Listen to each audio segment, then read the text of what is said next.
ఉపవాస ప్రార్థనలో మూడో రోజు పగటి సమయంలో దేవుడి సన్నిధిలో మనం వచ్చి పాటలు పాడారు, ప్రార్థన చేశారు. దైవదాసుల వలన మంచి వాక్యం మనకు ఇచ్చిన ఆ దేవునికి వాక్యం మీరు గ్రహించి ముందుకు వెళ్ళడానికి కొనసాగించండి. దేవునికి స్తోత్రం. ఎందుకని దేవుడు బిడ్డలారా వాక్యం బాగా గ్రహించండి. మనం ఇంటికి వచ్చి ప్రార్థన చేయడానికి ఉద్దేశము ఈ ఇంటి కొరకు ఒక విడుదల కొరకే, ఇంటిలో ఒక విడుదల కొరకే మనం ప్రార్థన చేయడానికి ఉపవాస ప్రార్థనకి ఇక్కడ కూడి వచ్చారు. అని మీరు ప్రార్థన ఏదేదో విషయం గురించి ప్రార్థన చేస్తున్నారు. నేను మాత్రమే మేము ప్రార్థన కొన్ని ప్రార్థనకి ఆమె చెప్పలేదు. మీ ఎందుకు ప్రార్థన, దేనికి ప్రార్థన చేసినారు కొందరు అర్థం తెలియదు. ప్రార్థనకి వచ్చినప్పుడు ఆ సందర్భాన్ని బట్టి ప్రార్థన చేయండి. చెప్పిన అర్థమైంది లేదా తెలియదు. ఒక ఇంటికి ప్రార్థన ఇస్తే ఆ ఇంటికి విడుదల కొరకు మీరు ప్రార్థన చేయండి. ఇంకొక బహిరంగ సభ వచ్చినప్పుడు ఏం చేయాలి? ఈ బహిరంగ సభకి దేవుడు దీవించి వాక్య పరిచయం చేయడానికి కూడా ఆ సందర్భాన్ని బట్టి ప్రార్థన చేయడానికి, సందర్భాన్ని బట్టి ప్రవర్తించడానికి కొందరికి తెలియదు. దేవునికి స్తోత్రం. అలాగే నీ చెయ్యకూడదండి. దేవునికి స్తోత్రం. ఇక్కడికి వచ్చినప్పుడు భూలోకంలో ఉన్న వారి గురించి మాత్రం కాదండి, అది గురించి వద్దు. ఈ కుటుంబంలో వచ్చిన వాడికి ఆడి దీవించినట్టుగా, ఆశీర్వదించినట్టుగా, వారికి విడుదల కలిగినట్టుగా, ఆ కుటుంబస్తులు దేవుడికి తాకినట్టుగా మీరు ప్రార్థన చేయాలి. అది మీరు తెలుసుకో ప్రత్యేకంగా. దేవునికి స్తోత్రం. హల్లెలూయా. ఎందుకంటే ఈ ప్రార్థనకి మీకు కొందరికి ఏమి లేదు. ఇప్పుడు ఎలాగ ప్రార్థన చెయ్యాలని ఇప్పుడు కూడా తెలియలేకపోతున్నారు. దేవునికి స్తోత్రం. నేను మీకు హెచ్చరిక మాట చెప్పారండి. దేవునికి స్తోత్రం. అందుకని దేవుడు బిడ్డలు ప్రార్థన చేయనప్పుడు జాగ్రత్తగా చేయండి. ఈ పాట పాడినప్పుడు ఈ చచ్చిన పాటను పాడద్దు. చచ్చిన పాట ఉంది కదా, నీ పాట పాడితే మన వినని వాడు కూడా చచ్చిపోతుంది. నీ పాట పాడితే వేరొక్క వ్యక్తికి ఏమో రావాలి, ఉజ్జీవ రావాలి. అందుకని అటు ఇటు పాట పాడకూడదండి. అసన పాటని పాడండి. అటువంటి తెలుగు మంచి పాట అండి. ఆ పాటకు పాడితే మన గుండె దడదడ అవుతున్నారు. కొన్ని పాటలు ఏమండి ఏం పాడుతున్నారో దేవునికి స్తోత్రం. అది కాదండి, ప్రార్థనలో పాటలో ఒక ఉద్దీపం రావాలి, పాటలో ఒక విడుదల కలగాలి. మీరు ప్రార్థన ఇక్కడికి వచ్చినప్పుడు నీకు ఏదో మనసులో తగిలింది ఆ పాట పాడకుండా, దేవా ఈరోజు ఏం పాటలు పాడాలి నీకు వస్తగలిగాలి, అదే ఆ పాట పాడాలి. అటువంటి పాట పాడుతున్నప్పుడు కూడి వచ్చిన వాడికి, ఆరాధించిన వాడికి గొప్ప విడుదల కలుగుతుంది. అద్భుతం స్థానం, దేవుని సాన్నిధ్యం మన మధ్యలో స్తోత్రం కలిగింది.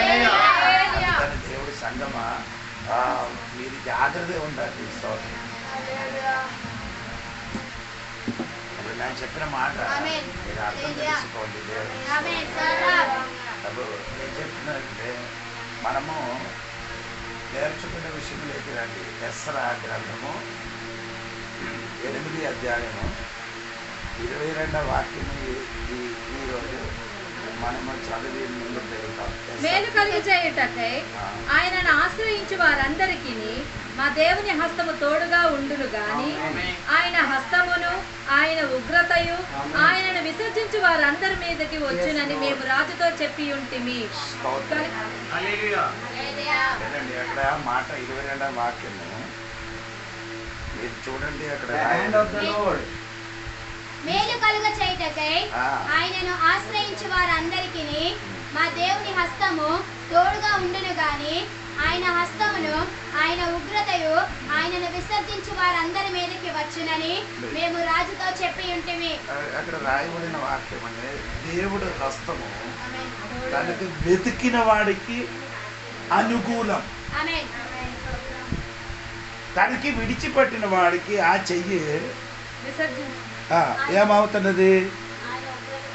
ఉగ్రత తప్పించినారు. అంటే దేవుడి ఆ చెయ్యికి, ఒకే చెయ్యికి 2 విధములున్న పని జరిగిస్తుంది. ఒకడికి ఆ చెయ్యి ఏమవుతుంది? తోడుగా వస్తుంది, అనుకూలంగా వస్తుంది. ఇంకొకడికి ఏమన్నా విసర్జించి వెళ్ళిన వాడికి ఆ దేవుడితో ఉగ్రత వారి మీదకి వస్తుందని దేవుడు వాక్యం దేవునికి స్తోత్రం. అందుకని దేవుడి సంగమా ఈ పగటి నీ ప్రార్థన ఉపవాసం చేసినప్పుడు నీ చెప్పండి, దేవా నీ చెయ్యి నాకు తోడుగా రావాలి. ఈ ఉపవాస ప్రార్థన నీ కోరిక, నీ ప్రార్థన అలాగ చేయాలి. ఏం చేయాలి? దేవా నీ తోడుగా, నీ చెయ్యి నాకేమవ్వాలి? తోడుగా రావాలి, అనుకూలంగా ప్రవర్తించాలి ఆ చెయ్యి అని దేవుడి బిడ్డలో ప్రార్థన చేయాలి. ఎవరి చెయ్యి మన తోడుగా లేకపోతే దేవుడు మాత్రం మన తోడుగా అంటే అది చెయ్యి రావాలి. అందుకే ఎసరా ప్రార్థన చేయినా, ఉపవాస ప్రార్థన చేయినా నేను కలుగ చేయటకై ఆయనను ఆశ్రయించు వారందరికీ మా దేవుని హస్తము తోడుగా ఉండును గాని ఆయన హస్తమును ఆయన ఉగ్రతయు ఆయనను విసర్జించు వారందరి మీదకి వచ్చునని మేము రాజుతో చెప్పి ఉంటిమి. కనుక మార్గమందున శత్రువుల విషయమై మాకు సహాయం చేయనట్లు కల్పలమును రౌతులను రాజునొద్ద కావలనని మన్నవి చేయటకు సిగ్గు నాకు తోచేను. అక్కడ దేవుడు చెయ్యి ఉంటే అక్కడ రాయబడి ఉందండి దేవుడికి. దాన్ని బట్టి వారు ఉపవాస ప్రార్థన చేస్తున్నారు. అది ఆ ప్రయాణం జరుగుతున్నారు. 1500 కిలోమీటర్లు ప్రయాణం చేసినప్పుడు దేవుడి చెయ్యి వారికి తోడుగా రావాలి, లేకపోతే ఆ ప్రయాణం జరగదు. ఈ కాలంలో ఉంటున్నట్టుగా కాదు. ఆ కాలంలో బండి మోటార్ సైకిల్ ఏంటి లేదండి. అలాంటి ప్రయాణం జరిగినప్పుడు ఏం చేయాలి? దేవుడు చెయ్యి అమ్మావాలి, తోడుగా రావాలి. అది మాత్రం కాదు, దాదాపు 20 కోట్ల పైన ఆస్తి పట్టుకొని ఆడేం చేస్తున్నారు, ప్రయాణం చేసినప్పుడు వారికి ఏం కావాలి? ఒక కాపుదల కావాలి. వారికి ఏం చేయాలి? ఒక మనిషికి సహాయం కావాలి. పైనున్న సహాయం తప్ప భూమిలున్న సహాయం వలన వాడి చేతులున్న సొమ్ము ఏం చేయరు, కాపాడలేకపోతున్నారు. ఉపవాస ప్రార్థన నిన్ను కాపాడడానికి, నిన్ను కాపుకోవాలంటే, నిన్ను సురక్షితంగా ఉంచాలంటే మనుషుల సహాయం వలన ఆవదు. దేవుడు చేయవలన, దేవుడు తోడుగా ఉంటే అన్నిటిలో మనకు ఒక విడుదల కలుగుతుంది.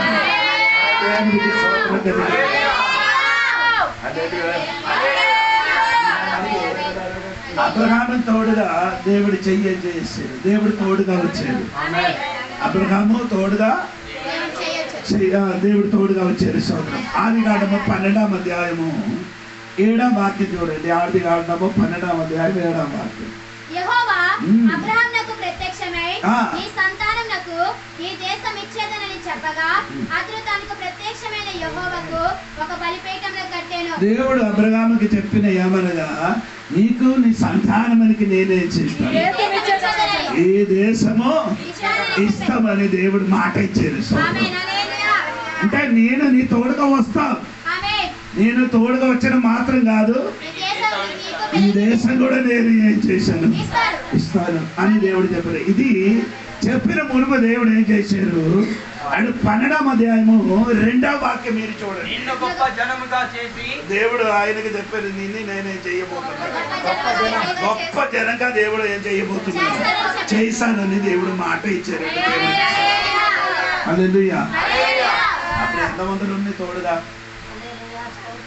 అబ్రహాము, సారా, తేరగా, లోతు. అప్పుడు దేవుడు చెప్పాడు. ఆయన 12వ అధ్యాయంలో మీరు చదివితే 11వ అధ్యాయం చివరి వాక్యం చదివినప్పుడు తేరగా ఏమైంది?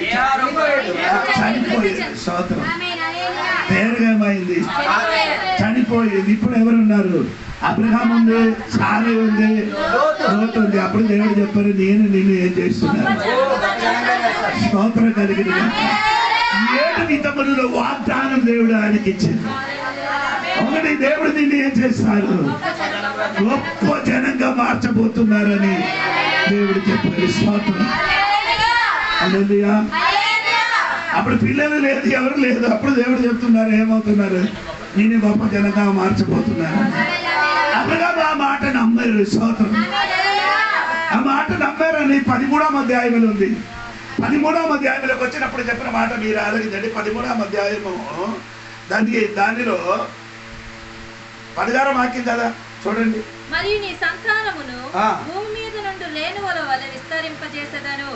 ఎట్లనగా ఒకడు భూమి మీద నుండి రేణువుల లెక్కింపగలిగిన ఎడల నీ సంతానము కూడా లెక్కింపవచ్చు అని దేవుడు చెప్పారు. నేను విస్తారంగా చేశారని చెప్పినప్పుడు దేవుడే చెప్పారు, భూమిలున్న ఇసుక రేణువులను నేనే చేశాను. ఇది 17వ అధ్యాయం 4వ వాక్యం కూడా చదవండి.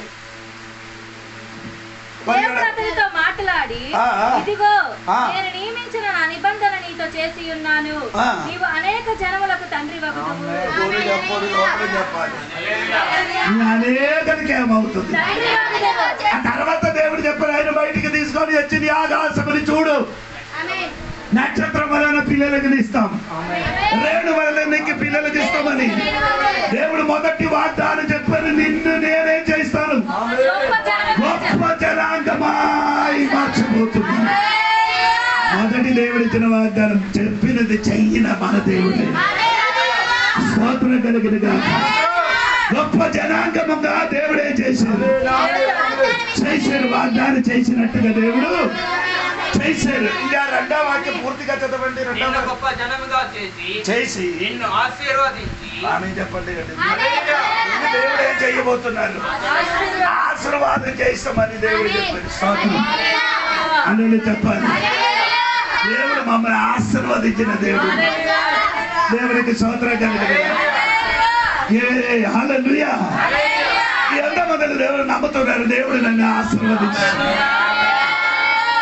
ఆశీర్వాదించడానికి నీ ఏం చేయాలి? వాక్యం పూర్తిగా చదవాలి.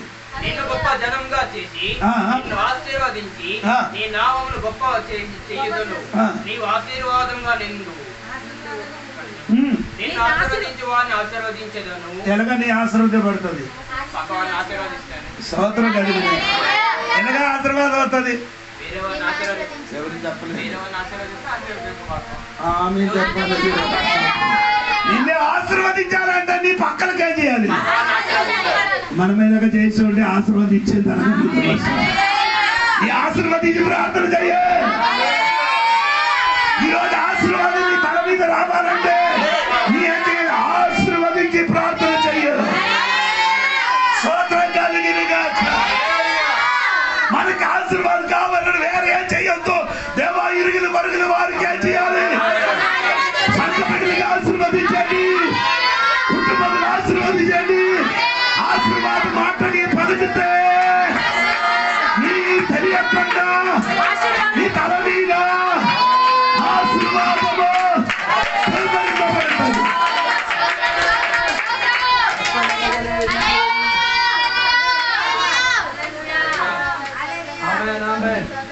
దేవదేశ కాండం 28:18 వాక్యం చూడండి. దేవదేశ కాండము 28:18 వాక్యం చూడండి.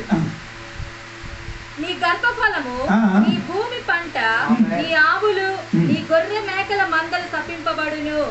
నీవు లోపలికి వచ్చినప్పుడు శపింపబడుదువు, వెలుపలికి వెళ్ళినప్పుడు శపింపబడుదువు. అంటే దేవుడు చెప్పారు, నా మాట వెళ్ళిపోతే నీ ఏమవుతుంది?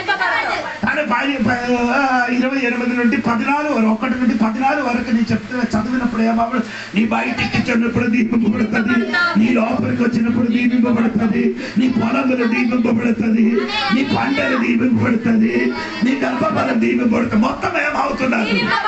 ఒక సంవత్సరం చెప్పాలి. దేవుడు దీవిస్తాను చెప్పిన దేవుడు మమ్మల్ని దీవించిన దేవుడు. స్తోత్రం కలిగి ఎంతమందికి అర్థమైందో తెలియదు. దేవుడు ఎలాగ దీవిస్తుంది? మలాకి గ్రంథంలో 3వ అధ్యాయం 10వ వచనములు మీరు చదివితే అక్కడే రాయబడిన ఆకాశం అక్కట ఆహారముండునట్లు 10వ భాగం అంతయు మీరు నా మందిరపు నిధిలోనికి తీసుకొని రండి. దీన్ని చేసి మీరు నన్ను శోధించిన ఎడల నేను ఆకాశపు వాకింట్లను విప్పి పట్టజాలనంత విస్తారముగా దీవెనలను కుమ్మరించదని. చెప్పండి.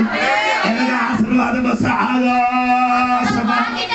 వాకిట విప్పి వాకిట విప్పి స్తోత్రం. ఆకాశం వాకిట దేవుడు ఏం చేస్తున్నారు? బైబిల్ 2 సారి ఆకాశం వాకట విప్పారు. దేవునికి స్తోత్రం. ఆదికాండము 7వ అధ్యాయం 11వ వాక్యం. మీరు అక్కడ చదివితే ఆదికాండము 7వ అధ్యాయం 11వ వాక్యం చూడండి. వయసు యొక్క 600 సంవత్సరము 2వ నెల 17వ దినమున మహాగాధముల ఊటలన్నీ ఆ దినమందే వినబడెను. ఆకాశము తూములు విప్పబడెను. ఆకాశం ఆకట విప్పబడేది దేనికి విప్పారు? ఆకాశం ఆకట విప్పుడు దేనికంటే వర్షం కురిపించడానికి. స్తోత్రం కలిగిన గాక. అంటే ఆకాశం ఆకట ఆదికాండము 17:11 వర్షం కురిపించడానికి విప్పినప్పుడు అదే వాకట స్తోత్రం నీ కోసము దేవుడు ఏం చేస్తున్నారు? విప్పుతుంది. ఎందుకంటే ఆకాశం ఆకట విప్పి పట్టసాలి అందరూ విస్తారముగా దీవెనగా కురిపించడానికి ఈ పగడిలో ఉపవాస ప్రార్థనలు, ఈ పగడిలో ఉపవాస ప్రార్థన 3వ రోజు అబ్రహామునికి చెప్పినట్టుగా ఆశీర్వదించిన దేవుడా ఆకాశ వాకట ఈ పగడిలో ఉపవాస ప్రార్థన చేసిన బిడ్డల మీదకే పట్టసారవంత దీవెన కుమరించిన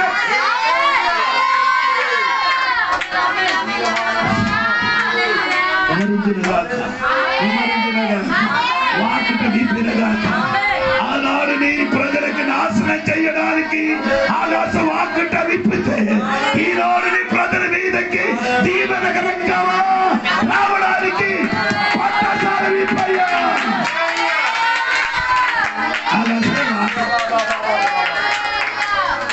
ఆకాశ వాకట మనకు విప్పాలి. దేవునికి స్తోత్రం. 3వది చెప్పిన మాట ఏమంటే దేవునికి స్తోత్రం కలిగింది కాక. 2వ వాక్యం నీ పేరు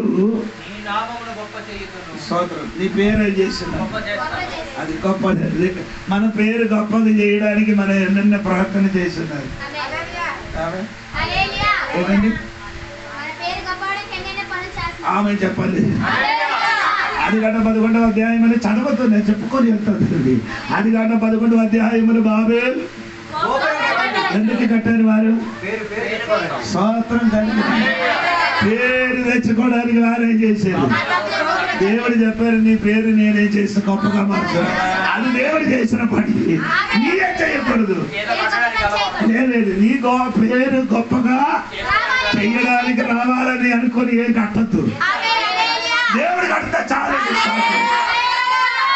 పేరు గొప్పగా అయింది కదా. ఆరు పని అన్ని బాగా జరిగింది. పని జరిగింది. గోపురం కట్టిన వచ్చినప్పుడు దేవుడు పని చూడడానికి దిగి వచ్చినప్పుడు ఏమైంది? వీళ్ళందరి భాషలన్నీ ఒకటే ఉన్నారు, ఒకటే ఉన్నారు. భాష అన్ని ఒకటే ఉన్నాయి కాబట్టి వారు పని ఏమవుతున్నారు? వీడు కూడా అడిగింది. అందుకే దేవుడు ఏం చేసేది? అందుకని ఒక్క సెకండ్ లోపల ఎన్ని భాష దేవుడు నేర్పుతుంది. దేవుడికి స్తోత్రం చెప్పండి. అలా చెప్పండి. ఇప్పుడు దేవుడు మన పేరు ఏం చేస్తున్నారు? అబ్రహాం పేరు గొప్పగా చేశారా? మొదటి పేరండి అబ్రహాం. అది కాదు కదా. 17వ అధ్యాయం 5వ వాక్యంలో ఉంది. అబ్రహామునికి దేవుడు ఏం చేశాడు?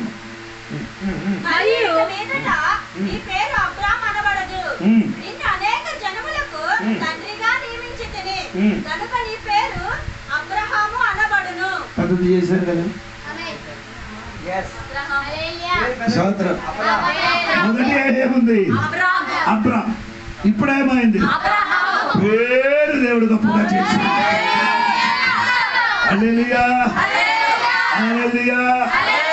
మన కుటుంబములు కూడా జరిగిన కాక మన పేరు దేవుడే చెయ్యాలి. మార్చిన కాక గొప్పగా మార్చిన కాక మనం మార్చడానికి అక్కర్లేదు. దేవుడు వేరే చేసేది. హల్లెలూయా, హల్లెలూయా, స్తోత్రం. దేవుడు పేరు మార్చారు, అందరూ మారిందండి. స్తోత్రం. సార పేరు అది అని తర్వాత చెప్తారు. దేవుని సార గురించి. దేవునికి స్తోత్రం కలిగింది గాక. ఈ రోజు దేవుడికి నీ చెప్పండి, దేవా అబ్రహాముకి పేరు మార్చినట్టుగా నాకు కూడా నా పిల్లల పేరు కూడా నువ్వే చేయాలి. మార్చుమయ్యా.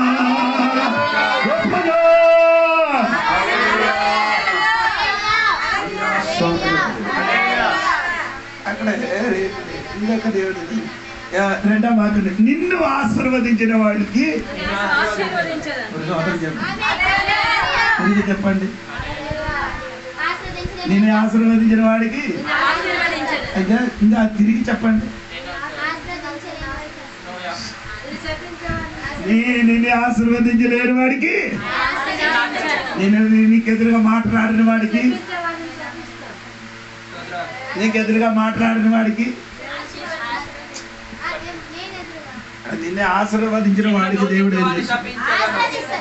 అవును కదా. అలాగే నీకు ఎదురుగా మాట్లాడిన వాడికి తప్పించడం కాదు. అదే నేను చెప్తున్నాను. దేవుడికి స్తోత్రం కలిగింది. గట్టిగా దేవుడికి స్తోత్రం కలిగింది. నీకు ఎదురుగా మాట్లాడిన వాడికి దేవుడు ఎదురుగా మాట్లాడతాడు. నిన్ను దీవించిన వాడికి దేవుడు ఎంతమందికి అర్థం. అందుకే ఎదిరించి మాట్లాడకుండా దీవించండి. నీకు కావాలంటే చెయ్యండి, లేకపోతే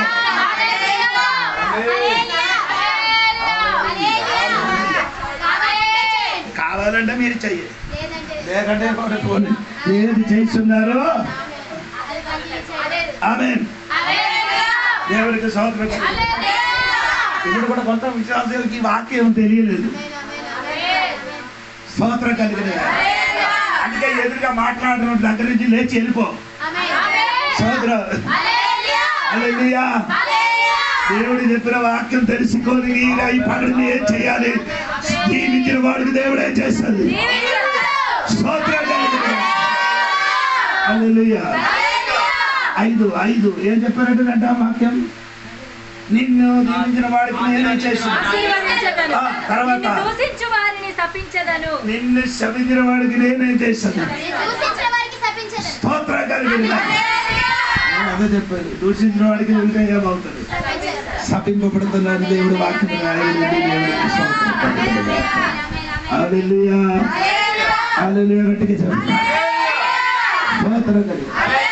రెండో వాక్యం పూర్తిగా చదవండి. నిన్ను గొప్ప జనముగా చేసి నిన్ను ఆశీర్వదించి నీ నామమును గొప్ప చేయుదను. నీవు ఆశీర్వాదంగా నుందువు. నిన్ను ఆశీర్వదించే వారిని ఆశీర్వదించెదను, నిన్ను దూషించే వారిని శపించెదను. భూమి యొక్క సమస్త వంశములు నీ యందు ఆశీర్వదింపబడునని అబ్రహాముకి ఏం చెప్పారు దేవుడు? భూమి అంతటా సమస్త వంశములు నీ ఆశ్రయింపబడుతుంది అని రాయబడి ఉంది. అది ఎక్కడ రాయబడి ఉంది? గలాత్య పత్రిక లెక్క రాయవాలి. గలాత్య పత్రిక లెక్క వస్తున్నప్పుడు మీకు అది అర్థమవుతుంది. 13వ గలాత్య పత్రిక 3వ అధ్యాయము 13, 14 వాక్యం చూడండి.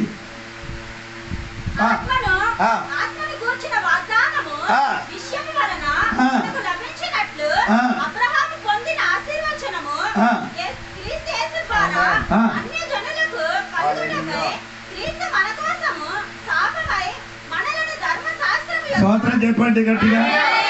13వ వాక్యములు ఏమైంది మీకు తెలుసా? ఒకసారి కూడా చదవండి, అర్థం.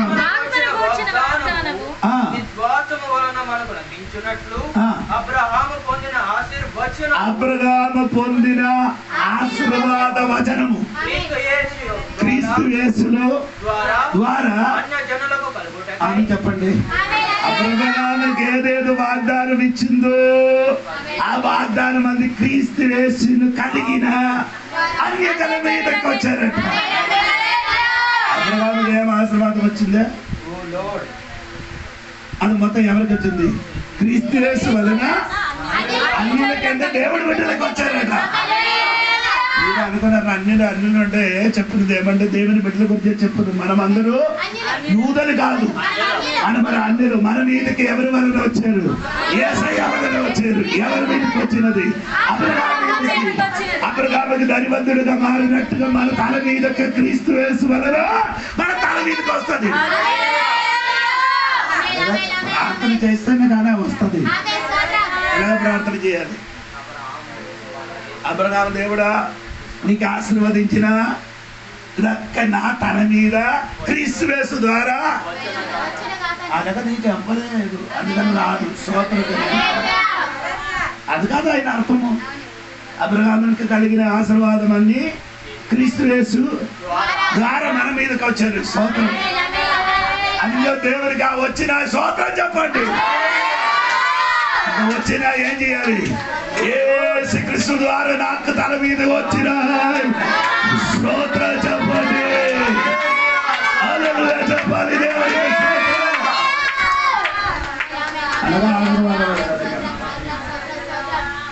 దేవుడికి అబ్రహామునికి దేవుడు తోడుగా ఉన్నామని చెప్పారు. దేవుడు చెప్పారంటే స్తోత్రం. ఏం చెప్పారు? నేను నిన్ను ఆశీర్వదించాను ఈ దేశంలో. అప్పుడు ఆ దేశంలో ఆశీర్వాదం చేస్తామని దేవుడు చెప్పినప్పుడు అబ్రహాం ఏం చేయాలి? ఆ దేశంలో ఉండాలి కదా. 10 వచనం చూడండి. 12వ అధ్యాయం 10వ వచనం. ఆ దేశంలో కరువు వచ్చెను. ఆ దేశంలో కరువు భారముగా ఉన్నందున అబ్రహాము ఐగుప్తు దేశంలో నివసించుటకు అక్కడికి వెళ్ళాడు. అప్పుడు దేవుడు ఏం చెప్పారు? ఏడవాలి యెహోవా అబ్రహాముకు ప్రత్యక్షమై నీ సంతానమునకు ఈ దేశం ఇచ్చేదనని చెప్పగా అతడు తనకు ప్రత్యక్షమైన యెహోవాకు దేవుడు చెప్పారు ఈ దేశం నీకే ఇచ్చేదను. దేవుడు చెప్పారు ఈ దేశం నీ చేతికి ఉన్నది, నీకు నీ సంతానమునికి అనగా చెప్పినది. స్వరములు ఇప్పుడు ఏమొచ్చింది? అప్పుడు ఏం చేశారు? అదే నాకు ప్రాబ్లం. దేవుడు ఎక్కడ చెప్తున్నారో అక్కడ ఉండరు. దేవుడు చెప్పుమని చెప్పిన దేశములు నీకు నివసించమని చెప్పిన దేశములు కరువులు వస్తుంది. కరువులు వచ్చినప్పుడు ఏమైంది? సోదరం, పాలు తేనె ప్రవహించిన దేశములో బేదలగేమని పదానికి అర్థం రొట్టె కలిగిన ఇల్లు. అక్కడ ఉండవలసిన వాడు కరువులు వచ్చినప్పుడు ఎవరైనా మగలోను కిల్లోను నయోమి సోదరం వారందరూ కలిసి ఎక్కడికి వెళ్ళారు? Super super. దేవుడు చెప్పిన చోటని అక్కడ ఉంటారు కదా సోదరం. రొట్టి బేదలగలోని పదమనికి అర్థం రొట్టి కలిగిన ఆ ఇంటిలో కరువు వచ్చినప్పుడు నీ భయపడకూడదు. ఆ పేరు చెప్పినట్టుగా అక్కడ రొట్టి మారుతుంది. స్తోత్రం కలిగినట్టుగా చాలా మంది విశ్వాసులు ఏమవుతున్నారంటే అప్పుడు జరిగిన చూసినప్పుడు అక్కడ వెళ్ళకూడదండి. స్తోత్రం కలిగిన అబ్రహామే నీ తోడుగా దేవుడు ఉన్నామని చెప్పారు కదా. ఆయన చెయ్యి నీకు తోడుగా ఉన్నారని కదా. నీ ఎందుకు దేవుడు చెప్పిన చోట ఏం చేయకూడదు, విడిచి పడకూడదు. స్తోత్రం కలిగిన మనకు అందరికి వెంటనే జరిగితే అక్కడ ఉంటాం. కొంచెం లేటుగా ఉంటే ప్రార్థన చేసినప్పుడు వెంటనే ఏం చేయాలి? సమాధానం రావాలి. అబ్రహాముకి దేవుడు చెప్పారు నేను నీకు సంతానము ఎన్ని సంవత్సరం జరుగుతుంది? 25 సంవత్సరం తర్వాత సంతానం దొరికిందంట. అప్పుడు వరకు అబ్రహాము ఏం చేశాడు? లేదు, దేవుని వరకు ఎదురు చూస్తున్నాడు. స్తోత్రం కలిగిన స్తోత్రం కలిగిన దేవుడు చెప్పిన చోట నువ్వు ఉంటే దేవుడు కార్యం చేశాడు. ఇదే సోదరి ఎవరికి వచ్చింది? ఇస్సాకుకి వచ్చింది. ఇస్సాకు దేవుడు చెప్పరు నీ ఏం చేయకూడదు, ఈ దేశం విడిచిపెట్టి వెళ్ళకూడదు అంటే సోదరు. హల్లెలూయా హల్లెలూయా. దేవుడు కొరకు మనం ఏ చోట నిలబడితే చాలు. అక్కడ సమస్యలు వస్తుంది, కరువు వస్తుంది, అప్రమాదం వస్తుంది. అక్కడ మనం ఉంటే చాలు. స్తోత్రం. అక్కడ నీ ఉంటే తీర్చడానికి శక్తి కలిగిన దేవుడు. దాన్ని బట్టి నీ ఏం చేస్తున్నాను? నీ బుద్ధి ఉపయోగించి ఈ కథల నుండి కిందకి వస్తున్నారు. అప్పుడే నీకు అర్థం అవుతున్నారు దేవుడికి స్తోత్రం కలిగిన హల్లెలూయా చెప్పాలి. హల్లెలూయా స్తోత్రం కలుగును. నయోమి ఆయన కుటుంబం ఏమైంది? మాయా దేశంకి వెళ్ళింది. వెళ్ళిపోయిన కాలికి నష్టం కలిగిందా? నష్టమే కలిగింది. ఆయన చెప్పారు నేను నిండుతోని వెళ్ళారు. ఇప్పుడు వచ్చినప్పుడు వృత్తులుగా వచ్చారట. ఎలాగ వచ్చారు? వెళ్ళినప్పుడు ఎలాగుంది? చెయ్యి ఎలాగుంది? చెయ్యిలు సమృద్ధిగా ఉంటారు. ఆయన సమృద్ధి అంటే ఆయన చెప్పిన కారణం వాడు కుటుంబం సమృద్ధిగా ఉంటారన్నమాట. కానీ తిరిగి వచ్చినప్పుడు ఎంతమంది కొనండి స్తోత్రం. ఇద్దరు నిజమనాలు కలిసి వస్తున్నారు. స్తోత్రం. నయోమి వచ్చున్నారని చెప్పినప్పుడు పేదల గదులు ఉన్న వాళ్ళందరూ ఎక్కడికి వచ్చారు?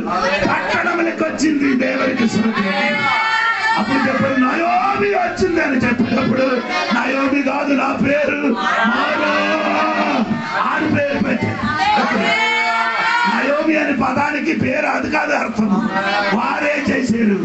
అమ్మ ఒక పేరు పెట్టారు. ఈ రోజు కూడా నీ సొంతంగా ఒక పేరు పెట్టి కూర్చున్నారు.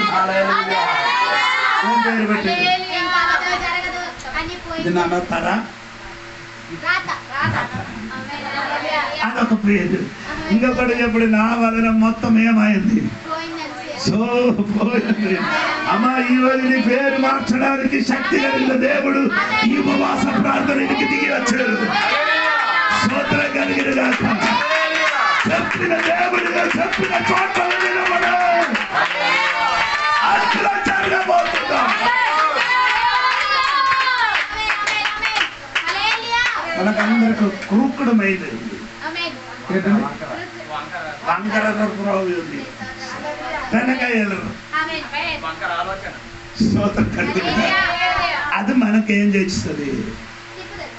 జీవితంలో నష్టం కలుగుతుంది. షార్ట్ కట్లు వెళ్ళడానికి ప్రయత్నిస్తుంది. స్తోత్రం కలిగిన అరకు చేసిన వాడు చాలా మంది బైబిల్ ఉంది. అక్కడికి నేను వెళ్ళలేదు. దేవుడికి స్తోత్రం. ఆయన సొంతంగా ఏదో ఏదో చేస్తున్నారు. దేవుడు చెప్పిన చోట్లని నిలబడండి. పాలుదేవి ప్రవహించిన దేశంలో కరవలు వస్తే చెప్పిన వాడికి అడగాలి. స్తోత్రం. నీ చెప్పారు కదా పాలుదేవి ఇక్కడ నాకు ఇప్పుడు ఏమి కనిపించింది కారణం ఏంటి అని దేవుడికి అడిగితే ఆ కరువుల సమయంలో నిన్ను పోషించడానికి దేవుడు మార్గం ఉంది. హల్లెలూయా.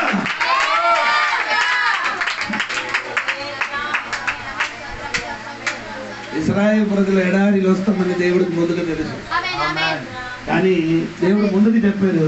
ఏం చెప్పారు? స్తోత్రం. మీరు ఎడారిలో వెళ్ళి నన్ను ఏం చేయాలి? ఆరాధన చేయాలి. స్తోత్రం. ఎడారిలో ఏమో నీళ్ళు లేదని దేవుడికి ముందుకు తెలుసు. ఎడారి తిండికి లేదు దేవుడు ముందుకు తెలిసిన దేవుడు. ఈయన పుట్టిన మునుపు దేవుడు ఏం చేసింది? ఆర్యాలు దేవుడు ఆకాశం భూమి సృష్టించి సముద్రములు దేవుడు ఇచ్చాడు. సముద్రములు చేపలు కూడా దేవుడు ఏం చేశాడు? ఓ స్తోత్రం. ఈ ఎడారిలో వచ్చిన దేవుడు బిడ్డలకి మాంసం కావాలని దేవుడు ముందుకు ఎరిగిన కాబట్టి దేవుడు ముందుకు సముద్రం ఎరుగ చేశాడు. సముద్రం ఊడరి పెట్టి కాదు, సముద్రం చేపలకు దేవుడు చేశాడు.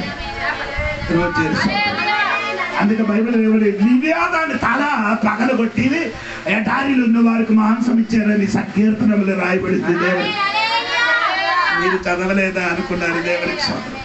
పోనండి. నేను చెప్పుకున్నాను మాట ఏమంటే దేవుడు నీకు చెప్పిన చోటలో స్తోత్రం. కరువులు కానీ ఏమైనా కానీ నీ అక్కడ ఏం చేయాలి? స్తోత్రం కలిగి. అయితే నేను కూడా పారిపోవాలి కదా. నేను కూడా ఏం చేయాలి? పారిపోవాలి. ఏటైంది? వచ్చినప్పుడు 4గురుగా వచ్చారు, వెళ్ళినప్పుడు 3గురుగా ఉందండి. దేవుడికి స్తోత్రం కలిగి. పారిపోవలేదు. దేవుడికి స్తోత్రం. దేవుడు చెప్పినట్టుగా సెలవులో నిలబడి ఆఫర్ వచ్చింది. ఏమొచ్చింది? ఏదో ఆఫర్ అంటే మీకు అర్థమైందా? ఇక్కడ రాయగడ గట్ట మంచి స్థలం నీకు ఇస్తానరా, మళ్ళీ మంచి ఇల్లు ఇస్తానరా, డబ్బులు ఇస్తారా, అక్కడ వదిలేసి రమ్మని చెప్పారు. స్తోత్రం. అప్పుడు కానీ చెప్పారు దేవుడు చెప్పలేదు, అది కానీ నేనే చేయను. అప్పుడు చెప్పారు అంటే ఆడి నాకు చెప్పారు నీ పెద్ద మాస్టర్ అయిపోయిందట. స్తోత్రం కదా. అక్కడికి నేను వెళ్ళిన అనుకో డబ్బు దొరుకుతాను కానీ జీవితంలో వచ్చిన సమస్యలు తట్టుకోలేకపోతే స్తోత్రం కలిగిన దేవుడు చెప్పిన చోట్ల రాయగడ నిలబడమని దేవుడు నాకు చెప్పింది. అందుకని ఈ పట్టణంలో నిలబడుతున్నారు. దేవుడికి స్తోత్రం. చెప్పిన చోట్ల నిలబడండి. కరలు వచ్చిన సమస్యలతో దిగిపోకూడదు, అక్కడ నిలబడాలి. అబ్రహాం ఏం చేసింది? ఎక్కడికి వెళ్ళకూడదు, ఎక్కడికి వెళ్ళాడు? ఐగుప్తు దేశానికి. స్తోత్రం, స్తోత్రం, ఆమేన్, హల్లెలూయా. అక్కడికి వెళ్ళిపోయినాయండి. 13వ వాక్యం చూడండి, 13వ వాక్యం. ఎక్కడికి వెళ్ళినప్పుడు? స్తోత్రం, స్తోత్రం చెప్పండి. ఎవరి వల్ల మేలు రావాలి? స్తోత్రం, దేవుడి వలన రావాలి. ఇప్పుడు ఏం చెప్తున్నారు? నీ వలన అంటే సారా వలన నాకేమో వస్తుంది, మధ్యలో వస్తుంది. స్తోత్రం కలిగి అందరూ అడుగుతున్నారు. అక్కడ నుండి మీరు అక్కడికి వెళ్తేనే తెలుసు నీకు మేలు వస్తుందా లేదా అని. అబ్రహాము అనుకున్నారు సారా వల్ల మాకు మేలు కలుగుతున్నారు అని. కానీ మేలు కలిగిందా? కలిగింది. స్తోత్రం. చదవమ్మా, పూర్తిగా చదువు. నిన్ను బట్టి నేను బ్రతుకునట్లును నీవు నా సహోదరువని దయచేసి చెప్పుమనెను. మీ మేలు రావాలంటే ఇలాగ చెప్తే వస్తుందండి. భార్య, మీకు అర్థం అవ్వలేదు. భార్య చెల్లి అయినప్పుడు ఏమొస్తుంది? ఆయన అర్థం చెప్పండి. అది కాదు. భార్య ఇప్పుడు ఏమైంది? కొంచెం అబద్ధం చెప్తే ఏమొస్తుంది? సంవత్సరం కదా. డబ్బులు సంపాదించాలంటే ఏం చేయాలి? అబద్ధం చెప్పడం. చిన్న చిన్న తప్పు చేసే ప్రయోగంలో ఎదురాట ఏంటండి? దేవుడు క్షమని తప్పు చేయడం, తప్పు చేయడం అదే నీ కోరిక. స్తోత్రం. అందరూ అనుకున్నారు ఏదైనా చేసిన మేలు వస్తారమ్మా.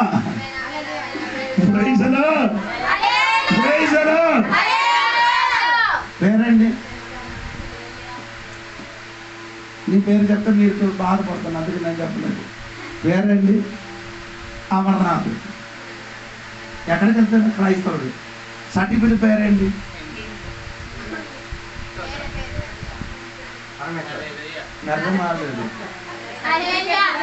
పేరండి అమర్నాథ్. సర్టిఫికెట్ పేరండి పరమేశ్వరుడు. పరమేశ్వరుడు ఏంటంటే రాశారు? క్రీస్తునా హిందూ అని రాశాడు. దేవుడు నమ్ముతున్నారు పేరు హిందూ. అందరు సైలెంట్ అయ్యేది కదా. వస్తుంది ఏమొస్తుంది? ఏమంటే క్రైస్తవుడు కాక హిందూ అని రాస్తే ఏమొస్తుంది? సహాయం, గవర్నమెంట్ సహాయం మొత్తం పేరు వేస్తూ దేవుడు బిడ్డ, చర్చిని దేవుడు బిడ్డ, సర్టిఫికెట్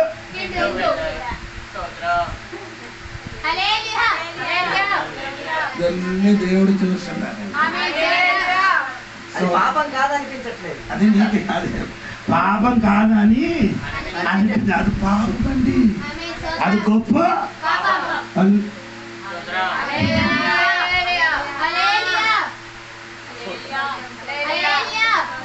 ఒకటి ఈరోజు 2 ఆధార్ కార్డు ఉంది. 2 ఒక ఆధార్ కార్డులో 50, ఇంకొక ఆధార్ కార్డు 60.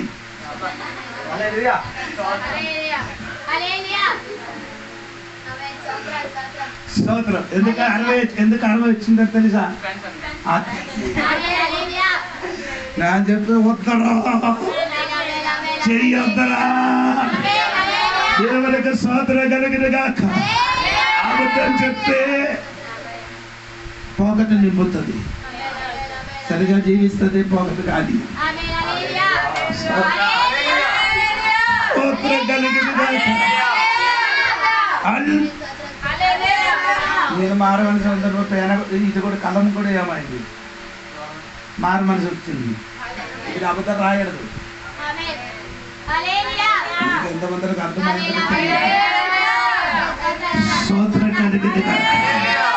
అబ్రహాము చెప్తున్నాడు, వాగ్దానం 7 విధములున్న వాగ్దానం తల మీద వచ్చింది. అబ్రహాము తల మీద వచ్చినప్పుడు స్వభావం మారిపోయింది.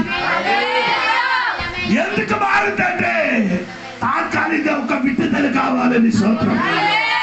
శాశ్వతమైన విడుదల కావాలంటే దేవుడు చెప్పిన తోటలు లేవమ్మా.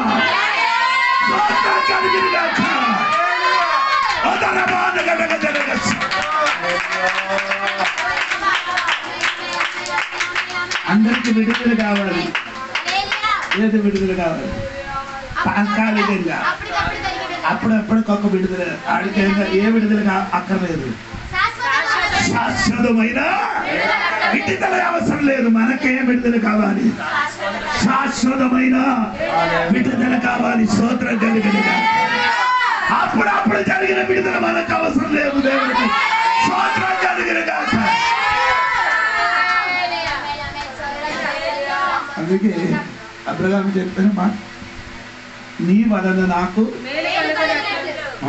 నిన్ను బట్టి నేను బ్రతుకున్నట్లును నీవు నా సహోదరువని దయచేసి చెప్పు. ఎవరి వలన బ్రతుకుతున్నారండి? భార్య వలన బ్రతుకుతున్నారండి. అలా దేవుడు నిన్ను పిలిచిన పిలుపుకి నీకు తెలుసా? దేవుడు నిన్ను ఎక్కడ మెసపటోమియా నుండినప్పుడు గౌరవమైన దేవుడు ఏం చేశారు? ప్రత్యక్షమైంది. నేను ఇప్పుడు చెప్పిన ఏమంటే అపోస్తలుల కార్యం 7వ అధ్యాయం 1 వాక్యం చూడండి. 1-2 వాక్యం. అపోస్తలుల కార్యం 7వ అధ్యాయం 1-2 వాక్యం త్వరగా. ఈ మాటలు నిజమేనా అని అడిగాను. అందుకు సైఫాను చెప్పినదేమనగా, సహోదరులారా, తండ్రులారా, వినుడి. మన పితృడైన అబ్రహాము హారానులో కాపురం ఉండక మునుపు మెసొపొతామియాలో ఉన్నప్పుడు మహిమగల దేవుడు అతనికి ప్రత్యక్షమై, నీవు నీ దేశమును నీ స్వజనమును విడిచి బయలుదేరి.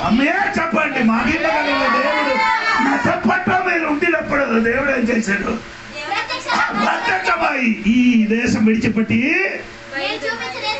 వెళ్ళమని దేవుడు చెప్పారు. ఆ పిలుపు ఉంది. ఆశీర్వాద తల మీద అన్నీ ఉంటాయి. 7 విధములైన ఆశీర్వాద తల మీద ఉన్న దేవుడు బిడ్డలు కర్రలు వచ్చినప్పుడు చెప్పుతున్నా, నీ వలన నేనేమవుతున్నాను. స్తోత్రం కలిగినగా, స్తోత్రం కలిగినగా. ఏంటి దేవుడు ప్రభువుల బిడ్డలారా అన్ని విడిచిపెట్టి వెళ్ళారు. అప్పుడు కర్రలు వచ్చినప్పుడు దేవుడి మీద ఆధారపడకుండా ఎవరి మీద ఆధారపడండి? దాని మీద. స్తోత్రం కలిగిన స్తోత్రం, స్తోత్రం. కీర్తనలో 118 కీర్తన రాయబడిన మనుషుల మీద ఆశ్రయించకుండా ఎవరి మీద ఆశ్రయించాలి? మనుషుల మీద ఇబ్బంది కోరు. కొందరు ఎవరి మీద? దేవుడు కంటే పిల్లల మీద అక్కడ ఇబ్బంది ఎక్కువ. వీడు పెద్దదాయి వీడికైతే నాకు నీళ్ళు పడే వీడు పట్టరు. నీ దేవుడి మీద ఆధారపడితే ఈడు కాక వేరొకడు వస్తుంది. నీకు అర్థమవుతుందా లేదా నాకు తెలియదు. స్తోత్రం కలిగింది కాక. దేవుడి మీద ఆధారపడిన వాడికి ఎప్పుడు కూడా భయపడని అవసరం లేదు. స్తోత్రం. లేకపోతే ఎవరు నేను పిల్లలు ఏం చేయలేకపోతే బండి వస్తుంది, వెళ్ళిపోతుంది. స్తోత్రం కలిగిన కాక. ఆశ్రయం ఎక్కడ? దేవుడి మీద పెట్టండి. స్తోత్రం కలిగిన కాక.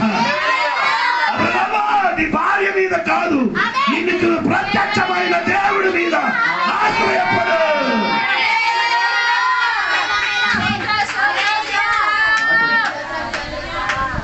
ఆశ్రయం యేసువి ఉన్నది నా భాగ్యవానా, భాగ్యవానా. మలయాళం మాట. ఆశ్రయం దేవుడి మీద ఉన్నా కాబట్టి నేను ధన్యుడు, ధన్యుడట. ఆమేన్. దేవుడి మీద ఏం చేయాలి? వాక్యుని ఆశ్రయం శాశ్వతం కాదు. స్తోత్రం, స్తోత్రం, స్తోత్రం.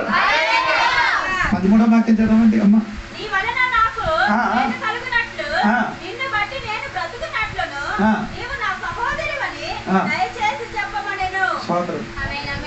సారా సారా పోతే మనకి నాకేం దొరుకుతుంది?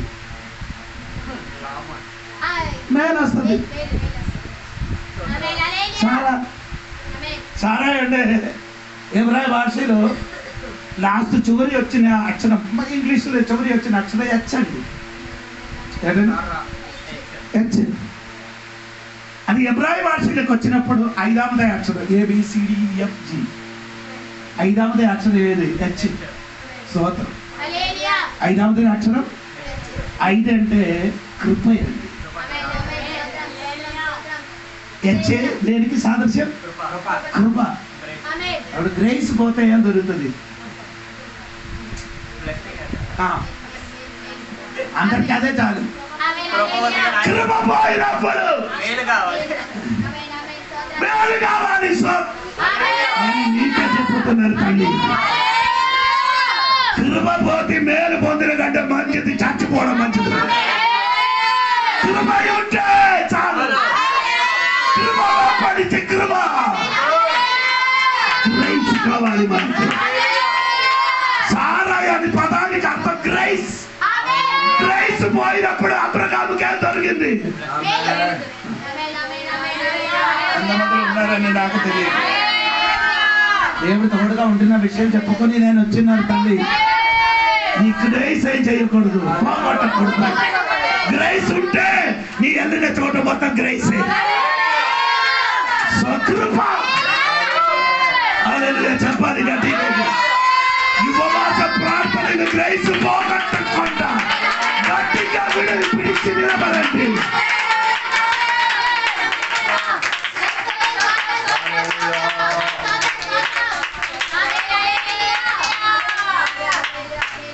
బోరు కొట్టుతున్నారా? అది నాకు అనుభవం అవుతుంది. నాకు ఆ వాక్యం నా గుండెకి తగులుతుంటుంది. అందుకు అడుగుతున్నా. స్తోత్రం కలుగుతుంది. హల్లెలూయా. ఎలీషా తోడుగా ఉన్నారు. ఎవరు? గేహజీ. గేహజీ ఎవరు తోడుగా ఉన్నారు? ఎలీషా తోడుగా. భయంకర కర్రవులు వచ్చిన టైంలో ఎవరు వచ్చారు? నాయమాన్ వచ్చారు. డబ్బులు, మొత్తం డబ్బులు, బట్టలు, అది బంగారం అన్నీ తీసుకొని వచ్చారు. ఎలీషా ఏం చేశారు? ఎలీషా ఏం చెప్పారు? నేనేం చేయలేదు. ఎక్కడికి వెళ్తారు? దమస్కం నుంచి వచ్చారు. ఓకే అంటే నీ యొక్క పని చెయ్యదు. కుష్ఠరోగం, బట్టలు విప్పితే విప్పడదు. యుద్ధం అన్ని ఆడేం చేశారు? యుద్ధం. నేను ఇప్పుడు 2 రాజుల పుస్తకం 15 అధ్యాయం మొదటి వచనం చూడమ్మా. బాగమ్మా. సిరియా రాజు సైన్యాధిపతి అయిన నయమాను అనే ఒక మనుషుడు ఉండెను. అతని చేత యెహోవాయే సిరియా దేశమునకు జయము కలుగజేసి ఉండెను. కనుక అతడు తన యజమానుని దృష్టికి గనుడై దయ పొందిన వాడయ్యను. అప్పుడు అతడు మహాపరాక్రమశాలి అయి ఉండెను. కానీ అతడు కుష్ఠరోగి. అదే బట్టలు విప్పొద్దు. బయట ఎన్ని యుద్ధం చేశారు? యుద్ధం మొత్తం గెలిచారా? 2 రాజుల దగ్గర గరుడుగా ఉంటాడు. దేవుడి వైపు కుష్ఠరోగి. దేవుని తట్టు ఉండేటప్పుడు కుష్ఠరోగి. ఎప్పుడు అర్థమైందో లేదు. స్తోత్రం. ఏమంటే 5 ఒక్కసారి కూడా చదవండి. మొదటి వచనం.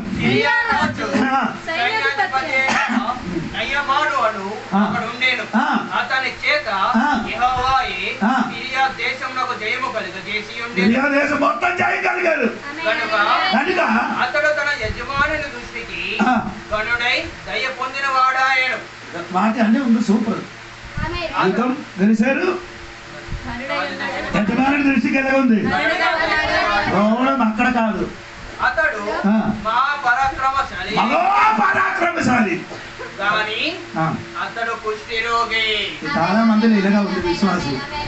ప్రార్థన సూపరు, ఆరాధన సూపరు, దేవుడికి ఇచ్చినది సూపరు, బట్టలు విప్పొద్దు. రహస్యానికి వస్తే మొత్తం కుష్టమే.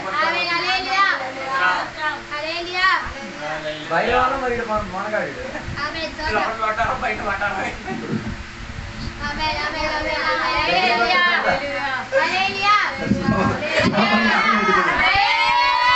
స్తోత్రం రాలేదు.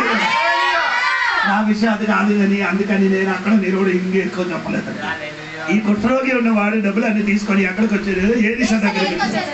ఏలిసా బయటికి వచ్చి తన మీద కూడా ఏం చేయలేదు, చెయ్యకుండా ఏం చెప్పరు, వెళ్ళరా యోర్దాను వెళ్ళి.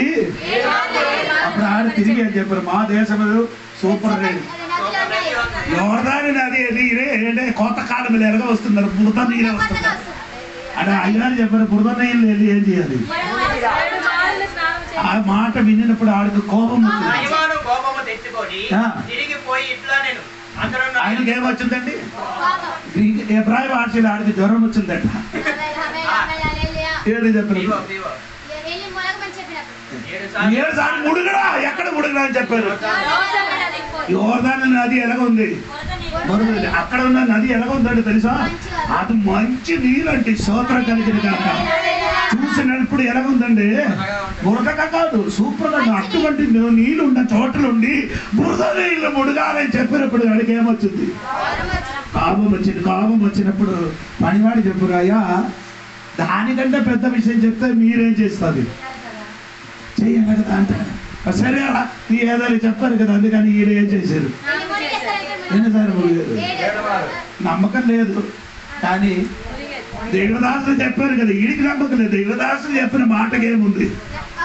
విధులుంది కాబట్టి ఆ దేవుడి శక్తి ఆవరించారు కాబట్టి నీటిలో వెలిగి 7 మారే చేశారు. 7వ మారు ముడిగి బయటికి వచ్చినప్పుడు కుష్ఠం ఏమైంది? చంటి బిడ్డలు శరీరం వలన మారిపోయినట్టుగా ఎలాగే అయింది? పసిపిల్లల శరీరం వలన ఏమైంది? స్తోత్రం. దేవుడు చెప్పినట్టు చేస్తే శరీరం మారుతుంది, జీవితం మారుతుంది, కుటుంబం మారుతుంది. దేవుడు చెప్పిన చోట్ల ముట్టుగా ప్రత్యేక ముట్టుగా ఉంటురా అని చెప్పరా ఉంటురా, వెళ్ళిపోరా అని చెప్తే వెళ్ళిపోరా, ఇల్లు కట్టరా అని చెప్తే కట్టరా. దేవుడు చెప్పినట్టుగా చదవను చెయ్యండి, అటు కదలకుండా చెయ్యండి, ఆశీర్వాదం వేలకి వస్తుంది. గట్టిగా స్తోత్రం చెప్పండి. హల్లెలూయా. అప్పుడు తోడుగా ఉన్న శిష్యుడు ఏం చేయాలి అనుకున్నారు? కరువులు భయంకరమైన సందర్భం. అందుకని ఏం జరిగింది? వచ్చింది దేవుడా, దేవుడు చెప్పినట్టుగా ఆడ తెచ్చి వచ్చారయ్యా. దేవదాసులు చెప్పారు, స్వస్థత పొందారు కదా. ఆడ అడిగిన మట్టి అడిగారు, మట్టి అడిగి తీసుకొని వెళ్ళిపో. ఆడి చేతుల నుంచి ఏమీ పొందలేదు, పుచ్చుకోలేదు. వీడికి భయంకరమైంది. ఓహో, ఏడికి భయంకరమైన ఆశ వచ్చింది. తీసుకోండి, అయ్యగారు పంపించారు కదా, నాకు భార్య పిల్లలు ఉంటే అయ్యగారికి ఏం లేదు, నేను అక్కడ రాయబడం లేదు, అందుకని నేను చెప్పలేదు. అయ్యగారు వదిలేసినప్పుడు ఈయనేం చేశారు? అయ్యగారికి విడిచిపెట్టి పరిగెత్తి అది ఏం చేశారు? ఆ బహుమానములన్నీ పొందుకొని ఏం చేశారు? ఇంటిని పెట్టేసి అయ్యగారి దగ్గర పెట్టారు. అయ్యగారు సీసీ కెమెరా ఉన్నట్టుగా ఈడికి తెలియదు. అడిగారు, నాయనా నీ ఎక్కడికి వెళ్ళారా? నన్ను వదిలేసి నీవు ఇప్పుడు దేవదాసుడు ఏం చెప్పానంటే, దైవదాసుడికి వదిలేసి వెళ్ళిపోయి వచ్చిన వాడికి ఏం డబ్బు దొరికింది, కుష్ఠరోగం అది చెప్పడానికి నేను ఇందరూ దూరం వచ్చింది. స్తోత్రం కలిగింది. ఏంటి అర్థం అయిందండి? కృప పోయినప్పుడు అబ్రహాముకి డబ్బు దొరికింది, ఈయన దైవదాసుడికి వదిలించినప్పుడు ఏమో దొరికింది? డబ్బు కుష్ఠం దొరికింది. స్తోత్రం కలిగింది. హల్లెలూయా చెప్పండి గట్టిగా. హల్లెలూయా. దేవునికి స్తోత్రం. అబ్రహామే భార్యకి ఇప్పుడు ఏమైంది? 14 వాక్యం చూడండి, 15 నుండి చదవండి. ఫరో యొక్క అధిపతులు ఆమెను చూచి ఫరో ఎదుట ఆమెను పొగిడిరి కనుక ఆ స్త్రీ ఫరో ఇంటికి తేబడెను. ఆమె చెప్పండి. డబ్బు వచ్చిన మార్గం చూడండి. ఎందుకు అక్కడికి వెళ్ళడానికి ఉన్న కారణం ఎవడు? అబ్రహాము ఏం చెప్పారు? అందుకని తీసుకొని వెళ్ళాలి, లేకపోతే సరిగా చెప్పెత్తుకుంటే ఎందుకు అలాగా చెప్పింది? ప్రాణం కాపాడడానికి, కొన్ని కాపాడడానికి ఎన్ని అబద్ధాలు చెప్పుతున్నారు.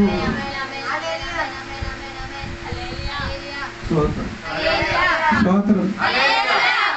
నిజం చెప్తున్నాను. నేను అధికంగా లేదో తెలియదు, నాకు ఒక షాపుకి వెళ్ళాడు. నా తోడుకాలి గారి పేరు చెప్పడం మీకు అర్థమవుతుంది. ఫ్లైట్ కొన్నాడు. ఏంటండి ఫ్లైట్కి ఎంత ఉండదో తెలుసా? ఫ్లైట్కి 60-70 రూపాయలు. ఆడ అడిగి ఎంత బిల్లు రాయాలి. అప్పుడు చెప్పదు ఒక్కొక్క ఫ్లైట్కి 150 రాయమని. 60 రూపాయలు డబుల్ అయిపోయింది. అర్థం ఆయన మీకు అర్థం 60 రూపాయలు కొనుక్కున్న సామాను బిల్లు రాసేటప్పుడు 150 రూపాయలు. 60 రూపాయలు ఎక్స్ట్రా. 60 అయితే 150. 90 రూపాయలు. 90 రూపాయలు ఎక్స్ట్రా. దేవుడికి మోసం. 1.5 ఎక్కువ చేశాడు. ఎన్న ప్లేట్ కొట్టారు తెలుసా? 60 ప్లేట్. ఇదే చెప్పేసి వెనక్కి తిరిగినప్పుడు నేను అక్కడ నిలబడుతున్నా. దేవుడు బిడ్డ, దేవుడు బిడ్డ, దేవుడు బిడ్డ.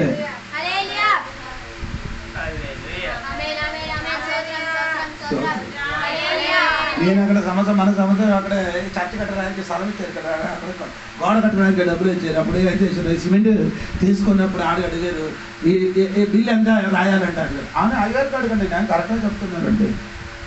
బిల్లు ఇచ్చిన బిల్లు ఒకటి, రాసిన ఒకటి. అలాగా చెయ్యొద్దు. నేను చెయ్యను, చెయ్యని వాడు చెయ్యండి. అర్థం ఆయన కూర్చోకుంటుంది. ఏంటి సంగతి? సారా ఇప్పుడు ఎక్కడికి వెళ్ళిపోయారు? ఇంకా 18 నుండి కిందకి చదవమ్మా. అప్పుడు ఫరో అబ్రాహామును పిలిపించి నీవు నాకు చేసినది ఏమిటి? ఈమె నీ భార్య అని నాకెందుకు తెలుపలేదు? ఈమె నా సహోదరి అని ఎలా చెప్పితివి? నేను ఆమెను నా భార్యగా చేసుకొందునేమో. అయితేనేమి, ఇదిగో నీ భార్య, ఈమెను తీసుకొని పొమ్మని చెప్పాను. 16 వాక్యం చూడండి. 15 అబ్రాహాముకు మేలు చేశాను, అందువలన అతనికి గొర్రెలు, గొడ్లు, మగగాడుదలు. భార్య పోయాలని దొరికింది కదా. గొర్రెలు బదులుగా గొట్టులు, మగగాడులు, దాసులు, ఒంటెలు ఇయ్యబడెను. అయితే యెహోవా అబ్రహాము భార్య అయిన సారాయిని బట్టి ఫరోను అతని ఇంటి వారిని మహావేదనల చేత బాధించాడు. చెప్పండి. సొమ్ము దొరికింది, మేలు దొరికింది. కానీ ఒక విషయం కూడా, దేవుడు బిడ్డలు భార్య తీసుకొని వెళ్ళిన వాడికి ఏం చేశారు? అదే దేవుడి చెయ్యి ప్రారంభించాడు. నీ తప్పు చెయ్యి వచ్చి కానీ శత్రువుల చేతులకి నేను దేవుడేం చేయను. వాడు ముట్టడానికి నేను దేవుడేం చేయను. ఆడు ముట్టితే ఆయనకి దేవుడి చెయ్యి వారికి ఎలాగొచ్చుతుంది.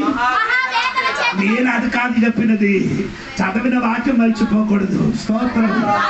ఆయనకి విసర్జించిన వాడికి దేవుడి చెయ్య చెప్పండి. ఒక్కడికి అనుకూలంగా ప్రవర్తించినప్పుడు ఇంకొక్కడికి దేవుడి చెయ్యవుతుంది. ఉగ్రతగా ప్రవర్తించిన చెయ్యవి. ఎంత మొదలుగా అర్థమవుతున్నారు తెలియదు నాకు. నీ మీద తప్పు రావచ్చు, తప్పుని చెయ్యొచ్చు, కానీ శత్రువుల చేతికి దేవుడు నిన్నే చేయడు. అప్పగించకూడదు. స్తోత్రం కలుగునుగా. హల్లెలూయా.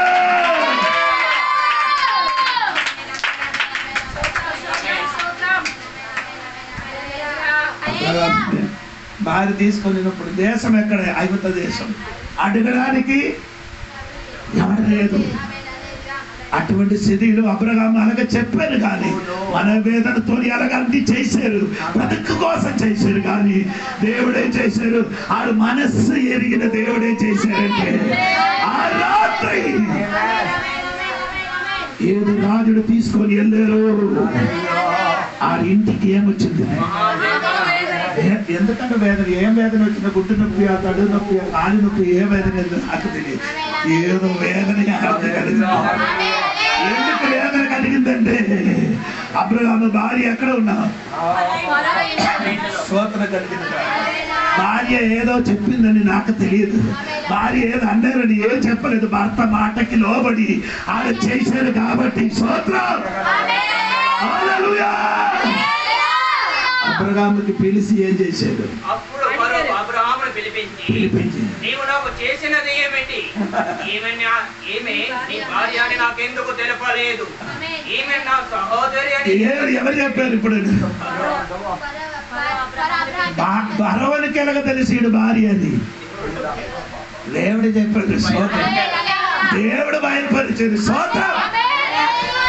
భార్య ఎందుకని నీ చెప్పలేదని దేవుడు అడిగాడు. ఇది మరి ఏంటి సిగ్గు రావడానికి? అన్నిలు అడిగారు, ఇది నీ భార్య అని ఎందుకు? అవును కదా, అన్నిలు మనకు దేవుడు బిడ్డ ఏమంటే నీ ఇలాగ చేయవచ్చా? దేవుడు బిడ్డగా ఉంటే ఇలా మాట్లాడితే అబ్రహాము ఏం జవాబు ఇచ్చిందో నాకు తెలియదు. దేవుడికి స్తోత్రం. ఎవరు గట్టిగా స్తోత్రం చెప్పండి, ఇంకా గట్టిగా స్తోత్రం చెప్పండి.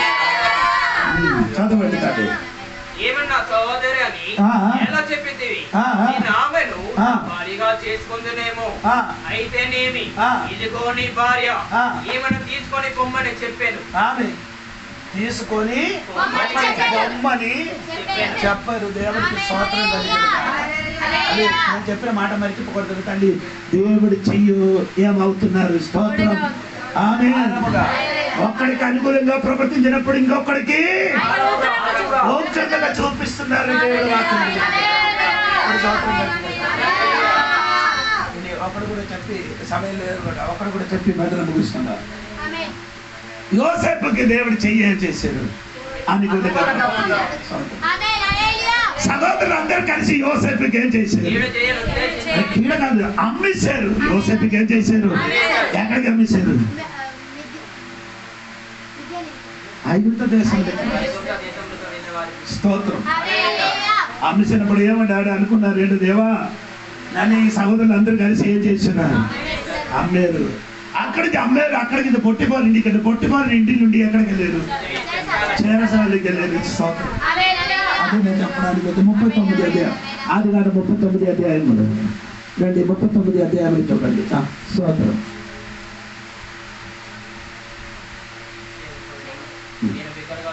రెండో భాగ్యం చదువు. సోదరులు చెప్పండి, అవును చెప్పండి తల్లి. దేవుడు యోసేపుకి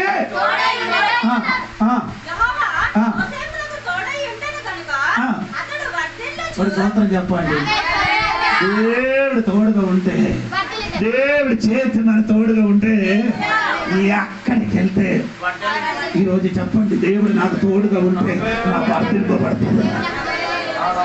ఆమె నీ యొక్క ఇంటికి ఒక వార్త వస్తుంది. దేవుడికి ఈ పగలి ఉపవాస ప్రార్థన తెలుసుకో, నీకొక వార్తను పడుతుంది. అమ్మిన వారి దగ్గర నేను వర్తింపబడినచ్చు. దేవుడు నిన్ను అమ్మిన వాడు దగ్గర నిన్ను వర్తింపబడినవాడు, నిన్ను చేరసాలను పంపించిన వాడు భక్తులు నిన్ను వర్తింపు చేయని దేవుడు ఉన్న కనుక దేవుడికి స్తోత్రం చెప్పాలి గట్టిగా.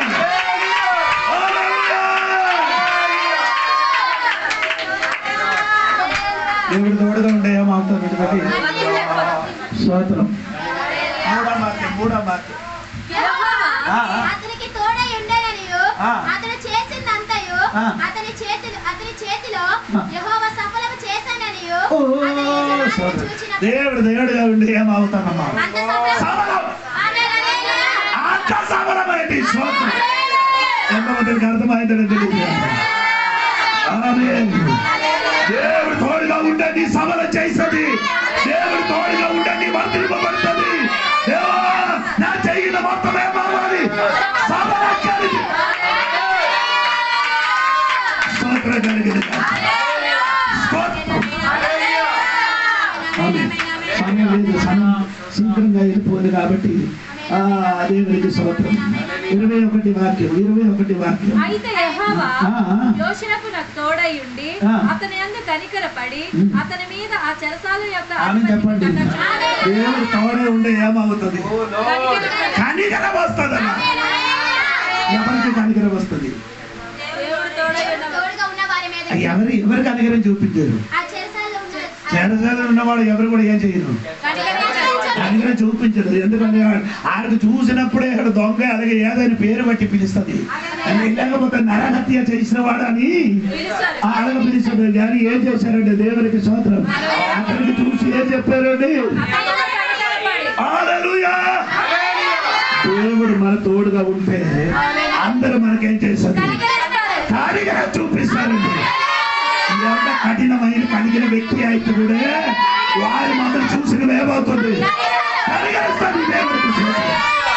అందుకని ఈ రోజు చెప్పే దేవుడు నాకు తోడుగా రావాలి, నాకు కనికరం కావాలి. హల్లెలూయా.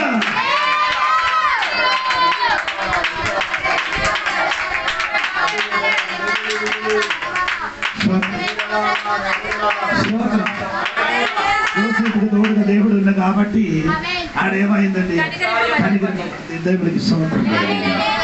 అదే చెప్పండి. లాస్ట్ మాట ఏమంటమ్మా? 23వ మాట.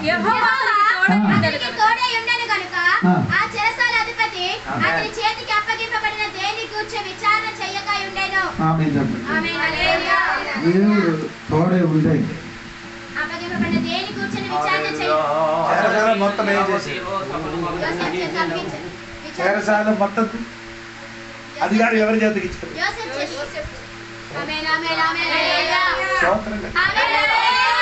స్తోత్రం కలిగింది. హల్లెలూయా. మనం అక్కడికి వెళ్తే దేవుడు మన తోడుగా ఉంటే వాడు మన పద్ధతులన్నీ చూసినప్పుడు ఆయన మంచివాడు ఆయన కనుక మొత్తం ఈయన చేతికి ఏం చేయాలి? ఎలా ఉండాలి? జోసెఫ్ వల్ల ఉండాలి. జోసెఫ్ వల్ల ఉండాలి. ఇక్కడ ఉన్న స్టోరీ మొత్తం అక్కడ చెప్పొద్దు.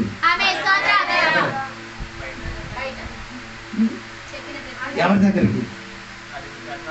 ఎవరి దగ్గర? ఇప్పుడు చెరసాలలో ఉన్నవాడికి మొత్తం స్టోరీ చెప్పదు. దేవుడికి స్తోత్రం కలిగి. ఆమేన్, ఆమేన్, ఆమేన్. మనకు మమ్మల్ని తిట్టడానికి ఉన్న కార్యం ఏంటంటే బయటలో ఉన్నవాడికి మన స్టోరీ మొత్తం తెలుసు. మన స్టోరీ తెలిసితే నిన్ను ఎన్నే దేవుడు తోడే ఉండేను కానీ నేను సులభంగా చూస్తుంది. మన స్టోరీ బయటలో ఉన్నవాడు ఏం చేయకూడదు, తెలియకూడదు. దేవుడికి స్తోత్రం కలిగింది. హల్లెలూయా. ఒకటి నాకు నెలకి ఎంత జీతం బయట నుంచి వస్తున్నాను నాకు పండుగ అంటున్నారు. ఆడికి అదే తెలియదు. కాబట్టి నేను చెప్పారంటే పండుగ మొత్తం పండుగ ఏముంటుంది మొత్తం ఎంత అంద అది ఆడికి నాకు చెప్పాలి ఎంత అవుతున్నారని. స్తోత్రం కలిగింది. హల్లెలూయా. మాకు తెలిసి ఎంత వస్తున్నారండి. మాకు ఏం రాలేదని చెప్పిన అనుకో. ఆమేన్. స్తోత్రం కలిగింది. హల్లెలూయా. యాక్చువల్లీ నాకేం రాలేదు. బయట వండలో దేవుడు వయసుంది, పైన ఉంటాడు పంట. మీరు అనుకున్నారు అంటే ఓ దేవుడు అప్పుడప్పుడు కావాలంటే కాదండి. ఆ దేవుడు అవసరమైతే అడగస్తుంది. 3 రోజు ఉపవాస ప్రార్థన చేసినప్పుడు దేవుడాకులు ఇంటికి తినడానికి ఏం లేదు, చాలా సంబంధం ఉంటుంది, ఆహారం లేదు. ఉపవాసం ముగిస్తున్నారు. అందరు వేడి నీరు తాగిసి ముగిస్తారు. ముగించినప్పుడు ఏమంటే ప్రార్థన ముగించిన టైంలో ఒక ఎలకల 100 రూపాయలు తీసుకొని వచ్చి ఆడు తల మీదకి వేసి 100 రూపాయలు తీసుకొని ఇచ్చి కొత్తది పాతది అలా డబ్బులు తీసుకొని వెళ్ళి అందరికి అడిగారు ఎవరైనా పడిపోయారు అని.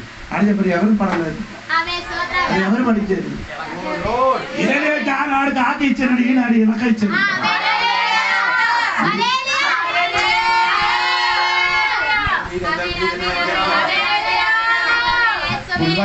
ఇప్పుడు కాదు 10-15 సంవత్సరాల ముందుకు జరిగిన వాళ్ళు ఇంటికి మొత్తం కలిగి తిండికి లేదు, ఏటు లేదు. దేవాదేవ పాస్టమే దేవా ఏటు లేదు, డబ్బు లేదు, సహాయం చేయటం. అలాగే ప్రార్థన చేసినప్పుడు ఏమంటాడు, ఎవరు ఆ అడవిలోకి వెళ్ళి అక్కడికి కేకలు వేసినప్పుడు అడవి పని ఏం చేశారు? ఇంటి లోపలికి దూరిపోయారు. అడవి పని ఏం చేశారు? ఇంటి లోపలికి దూరిపోయారు. కాబట్టి ఏం జరిగినాడు? ఆడ డోర్ మూసి ఆడికి చంపేశారు. ఎవరికి? అడవి చంపేసి అమ్మేశారు. స్తోత్రం. 2,000 దొరికిందట.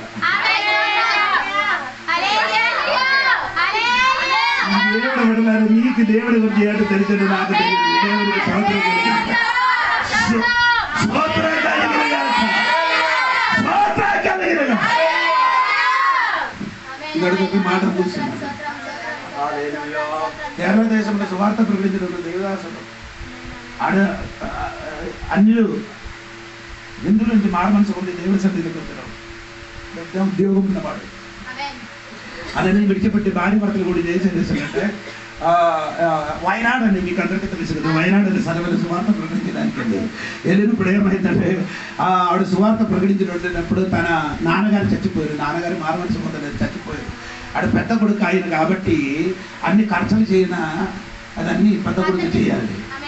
ఆయన చేతిలో ఏంది దాదాపు 2000 ఉంది. ఆ డబ్బులు పట్టుకొని ఆయన ఏం చేస్తున్నాడు, ఆ బస్సుకి వచ్చినప్పుడు బస్సులు కూర్చి దేవుడికి ఇస్తాను ప్రార్థన చేసి వెళ్ళినప్పుడు సగం ద్రోవలు వచ్చినప్పుడు దేవుడు చెప్పాడు, ఈ డబ్బులు ఆ కోటయం అని చెప్పిన బస్ స్టాండ్కి దిగినప్పుడు ఒక్కడ అంటే 3 స్తంభాలు ఉంది, 1 2 3 స్తంభాల దగ్గర కూడా కూర్చి ప్రార్థన చేసినాడు. ఆయనకి 2000 ఇవ్వమని చెప్పాడు. ఏం చెప్పాడు? స్తోత్రం. దేవుడా, నా విషయం నీకు మొత్తం తెలుసు, 2000 ఉంది. నా నాన్న సమాధి కార్యములు అన్ని మొత్తం ఖర్చు పెట్టాలి పెట్టాలి, వేరే డబ్బు లేదు, నేను ఇవ్వను. రెండోసారి దేవుడు చెప్పారు ఇవ్వాలి. మూడోసారి కూడా చెప్పినప్పుడు అదే చేయరు, ఆ మాటకి ఏం చేశారు, రాబడి కోటయం అని ఏం చేసిన బస్ స్టాండ్లో దిగారు. అప్పుడు సమయం ఏంటి, దాదాపు 7 గంటలు అయింది. 7 గంటలు చెప్పాడు, 1 2 3 అక్కడ ఒక మనిషి ఇలాగా కూర్చొని ప్రార్థన చేస్తున్నారు. ఒక ముసలయ్య ఆడి దగ్గరికి వెళ్ళి ఈ డబ్బులు ఇచ్చారు. ఆడు ప్రైజ్ రోడ్ కూడా చెప్పలే. ఆ డబ్బు తీసుకొని ఎప్పుడు బండి వచ్చింది ఎక్కి వెళ్ళిపోయారు. ఈయన ఎక్కడికి వెళ్ళాలి, ఇంటికి వెళ్ళడానికి ఇంకా వాయనాడు నుంచి తిరువనന്തపురం వరకు వెళ్ళాలి. అక్కడ ఇంక వెళ్ళాలంటే డబ్బు లేదు, 1 రూపాయి కూడా లేదు. స్తోత్రం. దేవుడు ఏం చెప్పారంటే, స్తోత్రం, నీ ఇక్కడ నుంచి 1 2 3 ఏడా స్తంభం కదా, ఏడా స్తంభం దగ్గర నిలబడదు. ఏడా స్తంభం దగ్గరికి వెళ్ళి ఆడు ఇక్కడికి ఏడా స్తంభం దగ్గరికి నిలబడుతున్న కళ్ళు మూసుకొని ప్రార్థన దేవా స్తోత్రం కలిగింది. అప్పుడు బుల్లెట్లుండి ఒక మనుషుడు ఇలాగ చెమటలు ఎలాగ వచ్చిందో అలాగ చెమటలు వేసుకొని బుల్లెట్ తోలుకొని వచ్చారు. ఆ బుల్లెట్ అక్కడ ఆపించి 1 2 3 స్తంభాలు ఎన్నుతున్నారు. 3 4 5 6 7 ఏడా స్తంభంలో వచ్చినప్పుడు ఏం చేశారు, ఒక కవర్ ఆయనకి ఇచ్చారు. కవర్ ఇచ్చారు, ఆడు ఏం మాట్లాడలేదు. ఆడు బండి స్టార్ట్ చేసి వెళ్ళిపోయారు. స్తోత్రం. వీడికి నమ్మకం లేదు, ఎందుకయ్యా ఏడిచ్చాడు. విప్పి చూసినాడు, 5000 ఉంది. అది నా దేవుడు నీ తోడుగా ఉంటే స్తోత్రం కలిగింది కాక. దేవుడు తోడుగా ఉంటే సాధ్యం కలిగిన దేవుడు స్తోత్రం కలిగిన కాక.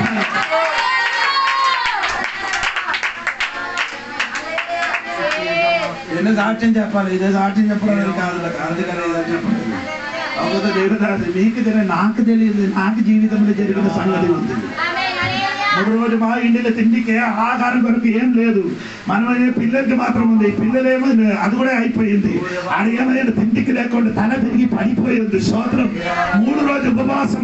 ఎందుకు ఉపవాసం చేస్తున్నారంటే ఇంటిలో ఏం ఆహారం లేదు, దాన్ని బట్టి ఉపవాసం. అప్పుడు మాకు ఎదురుగా ఉంది మన కేరళ వాళ్ళ ఆడి దగ్గరికి వెళ్తే ఒక మాట చెప్తే చాలు, డబ్బులు ఇస్తారు. డబ్బులు ఇస్తే ఆడేం చెప్తుంది, అయ్యారికి నాకు డబ్బులు ఇచ్చి కరెంట్ డబ్బులు ఇచ్చారు. నేను అడగలేదు. నేను నా భార్య ఉపవాస ప్రార్థన చేశాను. స్తోత్రం. ప్రార్థన చేసి సమయం 4 గంటలు, 3వ రోజు 4 గంటలు. అప్పుడు నేను చెప్పారు, పరలోకంలో ఎంతమంది ప్రార్థన ఎక్కడ వచ్చిందండి, అందరూ ప్రార్థన చూసి వచ్చినప్పుడు మన ప్రార్థనకి ఉత్తరము కొంచెం లేట్ అవుతున్నారు. నా భార్య అప్పుడు వస్తుంది, ఉత్తరం వస్తుంది. 4:15 అయినప్పుడు ఎవరు వచ్చింది, పోస్ట్ మ్యాన్ ఇంటికి వచ్చింది. ఇంటికి వచ్చి ఒక కవర్ ఇచ్చేది. స్తోత్రం. నేనే చూసాను, ఏం కవర్ ఇది, ఏమి ఉండదు అనేది.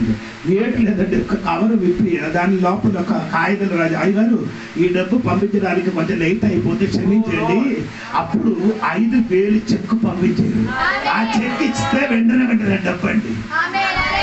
స్తోత్రం కలిగిన ఇల్లద్ది ఇవ్వడానికి డబ్బు లేదు. ఇల్లద్ది ఆ ఓనర్ చెప్పరు, ఇల్లు విడిచిపెట్టి వెళ్ళిపో, 3 నెలలు అది డబ్బులు కట్టలేదు, వెళ్ళిపోమని. స్తోత్రం కలిగిన ఎక్కడికి వెళ్ళాలి, 2 పిల్లలు భార్య భర్తలు ఎక్కడికి వెళ్ళాలో తెలియలేదు, అడ్డత్తురములు నిలబడుతున్న స్థితి. స్తోత్రాలు కలుగునుగా. 5,000 చెక్క తీసుకొని మర్నాడు వెళ్ళి బ్యాంకుకి వెళ్ళి తీసుకొని వచ్చి ఇల్లు తీయడం వారికి ఇద్దరు తీర్చారండి. స్తోత్రము. మా సమర్థిగా పిల్లలకు వీసు కట్టారు. స్తోత్రం. ఆనాడు నుండి ఇప్పుడు వరకు ఆ దేవుడు నన్ను నడిపిస్తున్నాడు. ఆ దేవుడు నాకు కావలసిన ఇస్తున్నారు.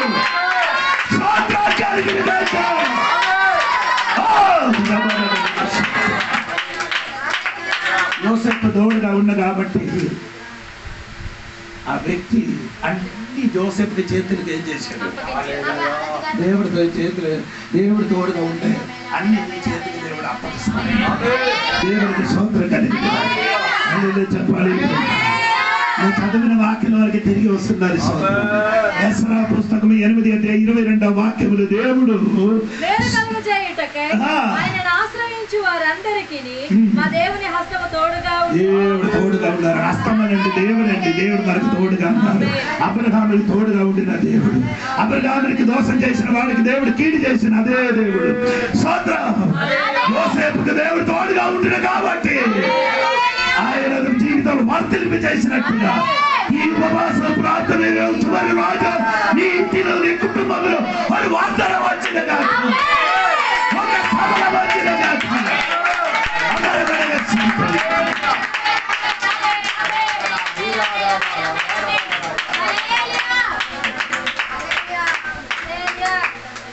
నిరాశ పడకూడదండి. స్తోత్రం. దేవుడి తల్లి స్తోత్రం చెప్పండి. ఎప్పుడు దొరికిన స్తోత్రం, అన్ని స్తోత్రం, అన్నిటికీ స్తోత్రం చెప్పండి. హల్లెలూయా. దానికి విడుదల ఖచ్చితంగా దేవుడికి నీకు ఎప్పుడైనా సమయం లేదు. కొత్త నిధులు ఒక్క మాట కూడా చెప్పి ముగుస్తుంది. చదవద్దండి. 14 మత్తయి సువార్త 14:31 వాక్యంలో పీతలు నీటిని ముడిగిన టైంలో దేవుడు చెయ్యి ఆడికొచ్చి ఏది నీటి ఆడికి ముడిగించారో అక్కడ నిలబెట్టారు. ఈ రోజు నిన్ను ముడిపించిన, నిన్ను నీటిని ముడిగించి నిన్ను చంపి నీ జీవితం నాశనం చేయడానికి వచ్చిన సమస్యల మీదకి నడవడానికి ఉన్న ఒక చెయ్యి ఈ రోజు నీ చెయ్యి నీ మీదకి వచ్చినగా అర్థమైందని నాకు తెలియదు. పీతలు నీ నీటిని నడుచుకుంటున్నారు కదా, ఆ నీటిని ముడగడానికి కరెక్టర్ వల్ల నీ తల మీదకి వచ్చింది కదా.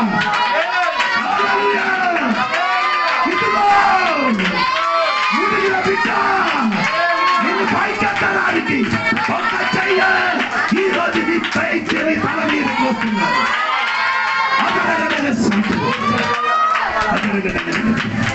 ఎక్కడ మునిగిపోతున్నారు, ఎక్కడ నీ మునిగిపోతున్నారు, సమస్యలు నీ మునిగిపోతున్నారు, అక్కడికి లవలెత్తడానికి ఒక చెయ్య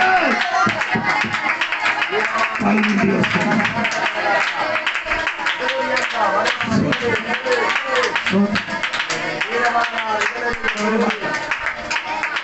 ఏది నీటిని మునిగారో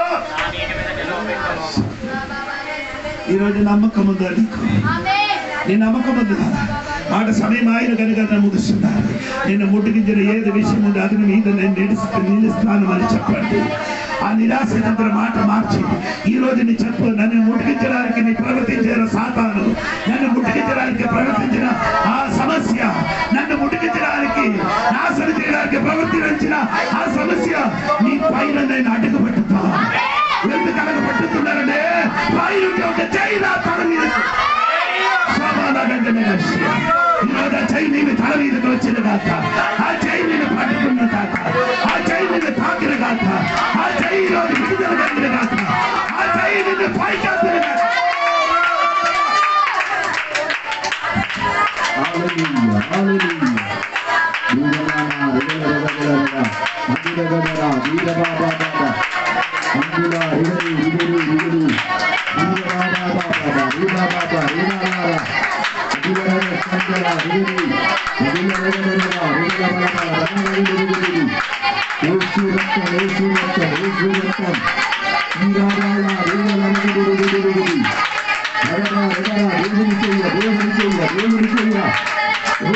అనుకూలంగా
Hallelujah.